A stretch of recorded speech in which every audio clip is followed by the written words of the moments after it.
if we think about the campaign of boycott, disinvestment, and sanction, which is, as it was explained, it's a campaign that already have 20 years. I think that most of us can understand the notion of economic boycott. I think that most of us will understand what it means to divest in terms of big investment, state investment, corporate investment in the state of Israel.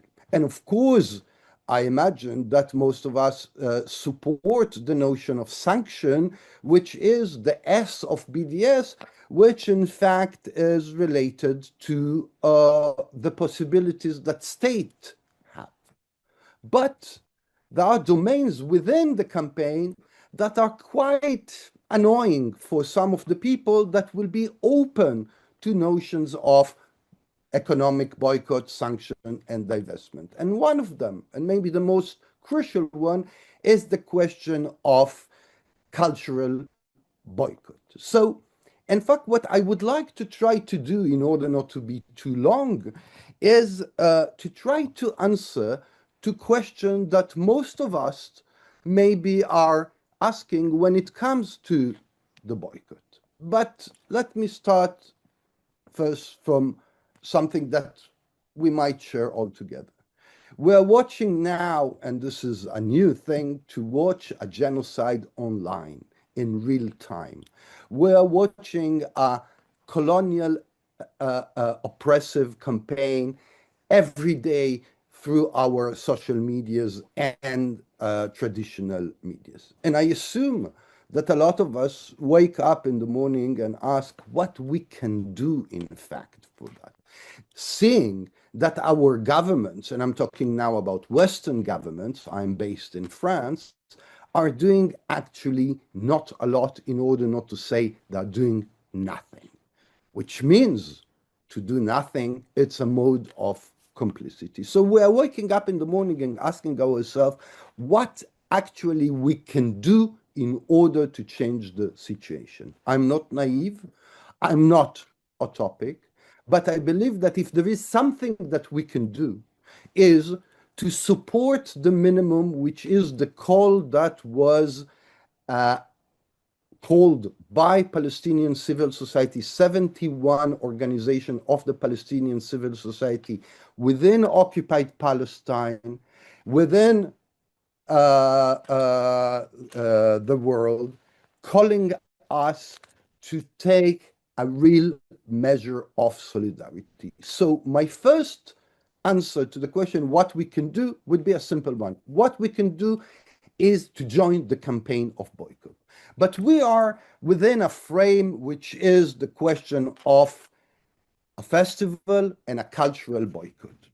And many people will come and say, and I can understand that, will say, but culture is above politics. Culture do not concern politics. Well, I would like to come and to say absolutely the contrary. If we look today on modalities of cultural production, it's entangled. It's tied totally to willing wishes of state. Most of the money that circulate within cultural domain anyway in Europe, and we are in Europe, is state money. In this regard, the separation between culture and politics is an artificial position. More than that, I would say the question of culture, when it comes to question of political representation, we just have to look around. Let's have a look, for example, at Cannes Film Festival.